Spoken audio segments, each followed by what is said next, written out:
सभी भक्तजनों को राधे राधे।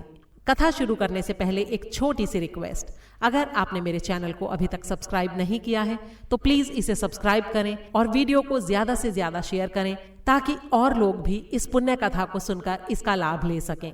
अगर आप पाठ या जाप की कोई धार्मिक किताब, पूजा या पाठ का किसी भी तरह का कोई सामान या शादी ब्याह की जरूरतों का कोई सामान खरीदना चाहते हैं तो नीचे डिस्क्रिप्शन में दिए हुए अमेज़न स्टोर के लिंक पर जाकर खरीद सकते हैं। अगर आप चैनल की मेंबरशिप लेना चाहते हैं तो वीडियो के नीचे दिए गए ज्वाइन बटन पर जाकर ले सकते हैं। कार्तिक मास की सारी कहानियों को एक साथ एक ही वीडियो में सुनने के लिए ऊपर आई बटन पर क्लिक करें। कार्तिक के महीने में विशेष फल देने वाली माँ लक्ष्मी जी की कहानी और विष्णु सहस्त्र नाम सुनने के लिए भी ऊपर आई बटन पर क्लिक करें। तो शुरू करते हैं आज की कथा। कार्तिक मास महात्म्य 32वां अध्याय। 88,000 ऋषि मुनियों से सूत जी ने आगे कहा, हे ऋषियों, कार्तिक शुक्ला द्वादशी को ध्वजारोपण करने से सारे पाप नष्ट हो जाते हैं।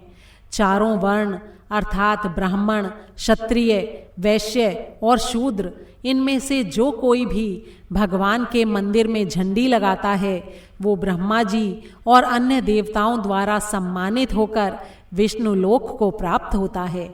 इस बारे में जो कुछ नारद जी ने राजा पृथु से कहा वो कथा मैं तुम्हें सुनाता हूँ, ध्यान से सुनो।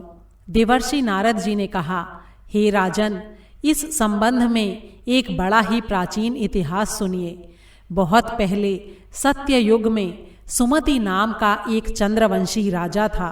वो भगवान का बड़ा ही परम भक्त था। 7 द्वीपों में उसका शासन था।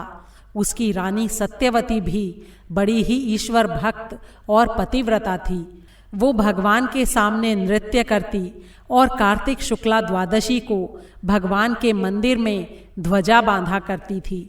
एक दिन विभांडक ऋषि वहां पधारे। राजा रानी ने उनका बड़ा आदर सत्कार किया।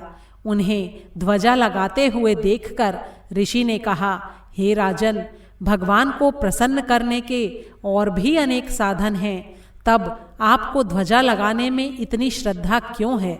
ये बात सुनकर राजा ने कहा, हे मुनि, इसका एक बड़ा ही अद्भुत इतिहास है जिसे मैं आपको सुनाता हूँ। राजा ने कहा, पूर्व जन्म में मेरा नाम मालिनी था। मैं ब्राह्मण होकर भी बड़ा ही द्वेषी, कुकर्मी, पापी और वेश्यागामी था।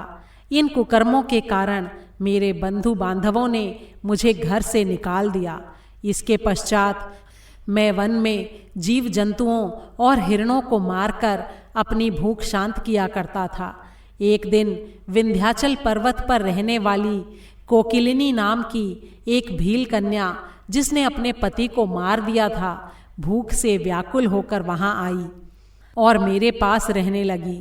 संयोगवश कार्तिक शुक्ला द्वादशी को हमने एक कपड़े को बांधकर झंडी सी बनाई और दोनों मदिरा पीकर उस झंडी को हाथ में लिए सारी रात भगवान की मूर्ति के सम्मुख नृत्य करते रहे। लगातार नृत्य करते रहने के कारण प्रातःकाल हम दोनों की मृत्यु हो गई। तब यमदूत हमें यम पाश में बांधकर मारते हुए यमराज के पास ले चले। उसी समय विष्णु भगवान के दूत विमान लेकर वहां आ गए और यमदूतों को धिक्कारते हुए बोले कि तुम सिर्फ पापियों को यमपुरी ले जा सकते हो, धर्मात्माओं को नहीं। इस पर यमदूत भी क्रोधित होकर बोले कि ये दोनों तो महापापी हैं।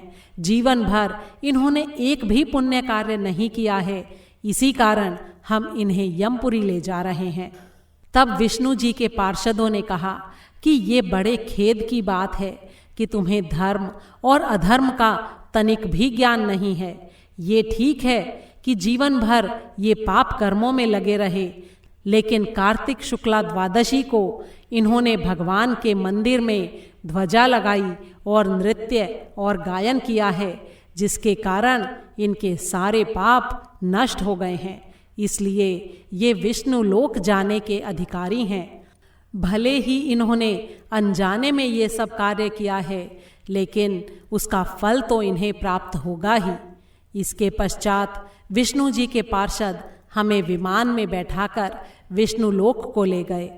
अपनी कथा समाप्त करते हुए राजा ने कहा, पूज्य ऋषिवर, अगर अनजाने में ध्वजा लगाने का ऐसा फल है तो श्रद्धापूर्वक कार्तिक शुक्ला द्वादशी को ध्वजा लगाने से जितना फल प्राप्त होगा उसका तो वर्णन ही नहीं किया जा सकता। इतनी कथा सुनकर विभांडक ऋषि तप करने चले गए। बोल श्री विष्णु भगवान की जय। 32वां अध्याय समाप्त हुआ।